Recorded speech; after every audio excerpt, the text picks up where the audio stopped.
Hey everybody, it's Emily the Crazy Worm Lady. It is time to tackle this mess we've had in the VermiBag with some of these bugs. So I wanted to show you first that I still have quite the number of beetles in here. They're driving me absolutely crazy.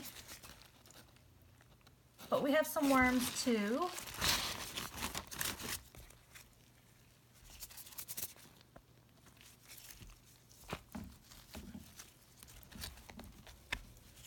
The compost in here feels great. That's always a plus. But just these number of beetles that are just enjoying going just about everywhere is just driving me crazy.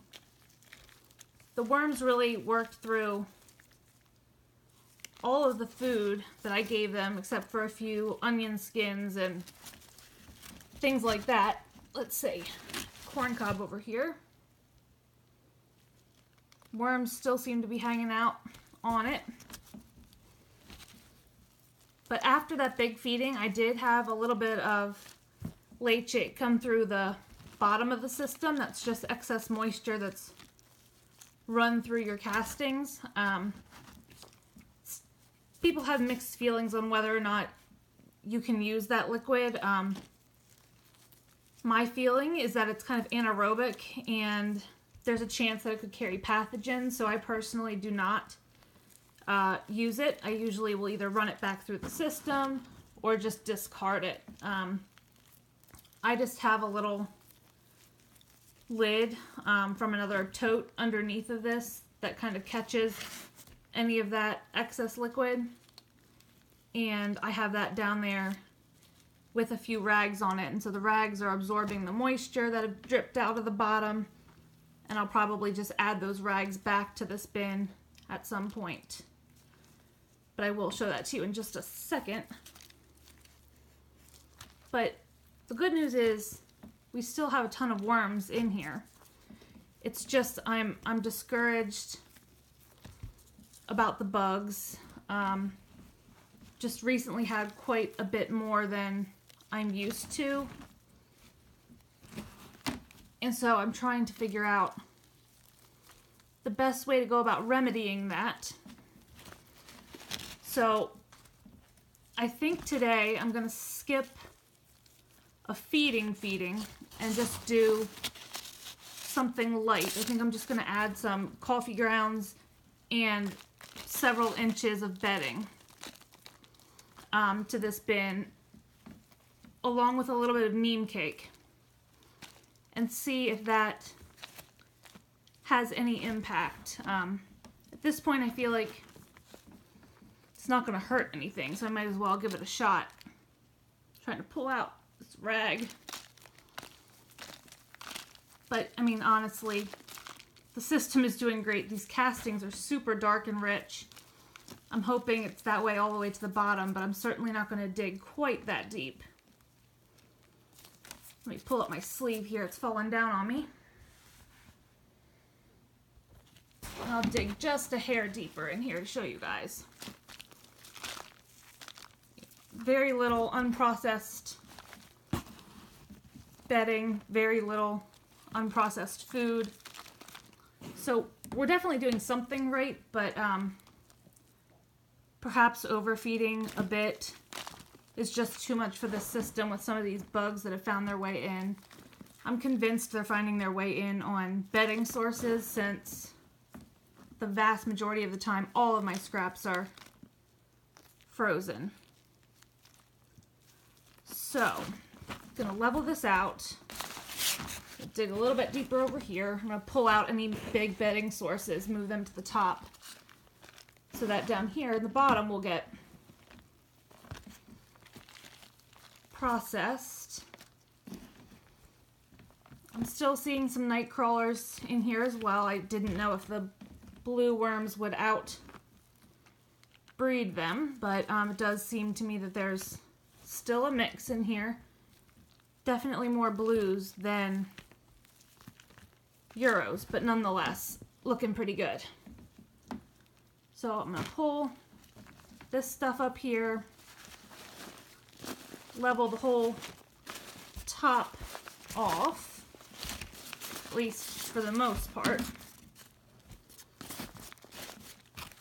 I'll leave these rags and all up here as well, because they're going to get covered with more bedding. So let me grab some neem cake, some coffee grounds, and I think we'll just layer this all the way to the top with coconut coir, and we'll see how that goes. Alright, so I always save my used coffee grounds in a tin next to my coffee maker. And I go through a full container of these, or I fill a container of these like every other week, so definitely go through them pretty quickly. I'm gonna add all of these in here. It's getting cooler. We're having nights down in the upper 30s and low 40s already here in Maryland. So even if these heat up a little bit, it should be perfectly fine. And again, in a system like this, you seldom have to worry a whole lot about things heating up because the worms can go deep. They've got lots of places to move if it's unfavorable conditions for them. I'm trying to think of my words here. So yeah, this is just all coffee grounds. They've been sitting on my counter in a closed tin, so they probably have already started growing a little bit of, what do you call it? Like some microbial activity. Now I've got a huge handful of this neem cake, which is said to be really good for not only a food source and its nutrients, but also it deters some pests. It can actually kill them and help the microbes and all that actually work in keeping their numbers in check. It has kind of a strong smell to it. Not necessarily bad. It's kind of a hard smell for me to even try to describe. But just like anything else you put in the worm bin, it smells a little bit at first and then quickly the smell dissipates. So since I'm not feeding any actual food this week, I'm going to pretty heavily sprinkle this in. I'm going to add a little bit of the diatomaceous earth, even though this will be wet. It's good for nutrients and it actually is a good grit source. So again, not going to hurt anything, so I might as well add a bit to the bin. And again, I'm calling it a grit source. Some people say it is a grit source, some don't. So it's just all personal opinion as far as that's concerned. I've not personally seen research saying 100% it is or 100% it isn't. So I don't want to be misleading with that because I don't know for a fact. But now I'm just going to add some lightly moistened coconut coir. Very, very lightly moistened. I rehydrated it a few weeks ago, so it's definitely not wet, but it's not dry either. And I'm just going to put in as many handfuls as it takes to cover this entire surface. You know, I expect some bugs, and that's fine. But you always have to find a way to kind of regulate their numbers. And sometimes that means skipping large feedings, adding tons of bedding, and kind of leaving the system to figure itself out. So that's what I'm going to do. We will give this system a week off. Let all of these worms work up to the coffee and the neem cake.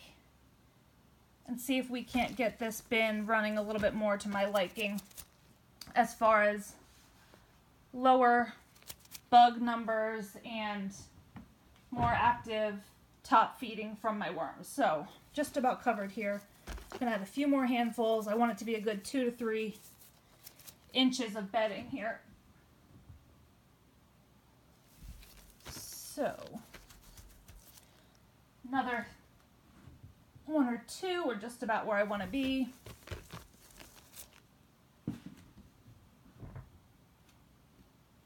And we'll leave these guys for another week, work on those coffee grounds, and they can work on that neem cake, and we will see if our bug numbers kind of work themselves out. So you can see I covered this top layer really well with this coconut coir, and I'm going to give them a week to work through it. So I know this wasn't a overly exciting update, but I think it's kind of warranted at this point because of my personal squeamishness about the bugs. I don't want to be a glutton for punishment and keep feeding this bin and having nightmares about beetles. So that's the update for today, guys. Boring, I know, but I'm going to be really interested to see how they do with that neem cake, the diatomaceous earth, and just the coffee ground. So it's kind of really a carbon-rich feeding, but that's not necessarily a bad thing. Worms do need nitrogen and carbon to make the best compost for us, but it's not going to harm anything if they don't have it right away. The bin's established. There's still other food and nutrients available to them in this system, so I'm not worried about it at all. So let me know what you think. Drop those comments below, like this video, and subscribe if you'd like some more content from me. And I'll be back with you guys real soon for an update.